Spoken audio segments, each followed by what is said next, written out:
2008 was an interesting year. The Large Hadron Collider was fired up for the first time. There was an historic election in the US. We were all treated to that incredible Olympic ceremony in Beijing, and M. Night Shyamalan made another horrible movie.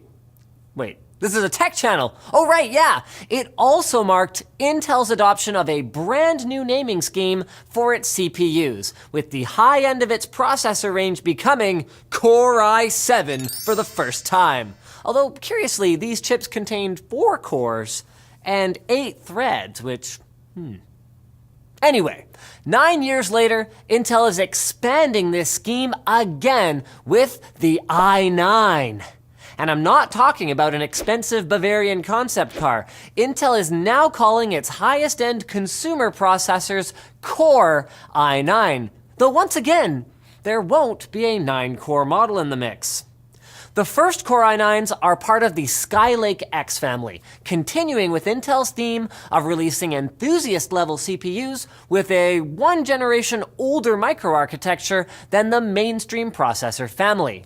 However, unlike mainstream parts, Core i9 SKUs feature 10 cores on the lowest end, with models with 12, 14, 16, and even 18 cores forthcoming as well. And they all feature hyperthreading, meaning you'll get anywhere between 20 and 36 threads.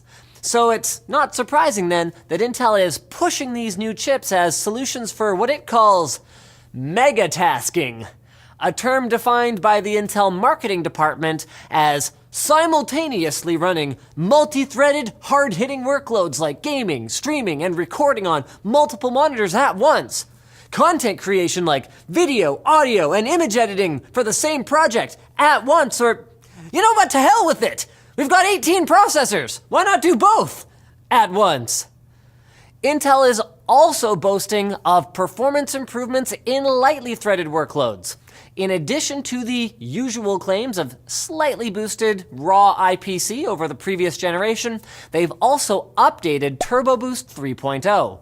Now, all Core i9s and the Core i7 7820X will feature 2 preferred strongest cores for turbo frequencies and overclocking that is better than the others, instead of just one strongest core, which could benefit applications like CPU-bound games that might use more than one core but won't take significant advantage of more than 2.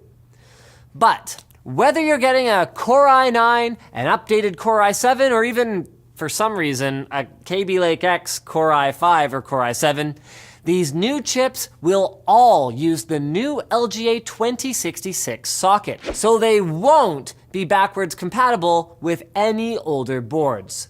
The good news, though, is that thanks to the shiny new X299 chipset, you'll get support for up to 3 PCI Express 3.0 X4 SSDs, with a total of up to 44 PCIe lanes directly off the CPU. So then depending on which CPU you choose, that can mean tons of bandwidth for more graphics cards, more NVMe storage, and other expansion cards that need lots of throughput too, like Thunderbolt 3, for example.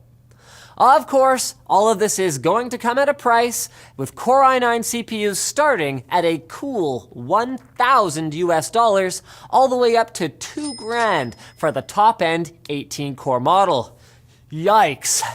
And even though Kaby Lake X processors will start at the mid-200s, they lack quad-channel memory support and have fewer PCIe lanes, so folks will effectively be paying extra for features on pricey high-end motherboards that they won't even be able to use unless they upgrade their CPU down the line.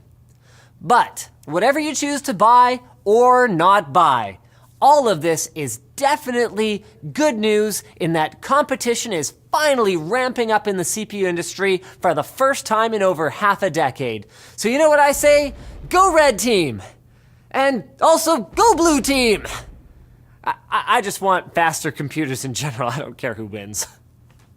Speaking of who wins, you can win by installing TunnelBear VPN. TunnelBear lets you tunnel through one of 20 different countries, allowing you to browse the internet and use online services as though you are in a different country. They've got easy-to-use apps for iOS, Android, PC, and Mac, also a Chrome extension, and all you gotta do, there's like no configuration whatsoever. You just choose a country, press the button, and watch as your bear tunnels your internet connection to your new location. Your connection gets encrypted and your public IP address gets switched, so you show up as some anonymous person from some friggin' country somewhere. They also have a top-rated privacy policy and don't log user activity, so try it out for free with 500 megs of free data at the link in the video description. And when you sign up for an unlimited plan, make sure you go to tunnelbear.com/Linus so you can save 10%. So thanks for watching, guys. Dislike or like, check out our other channels, and subscribe so you don't miss any videos here on Tech Quickie. Woo, it's a great channel.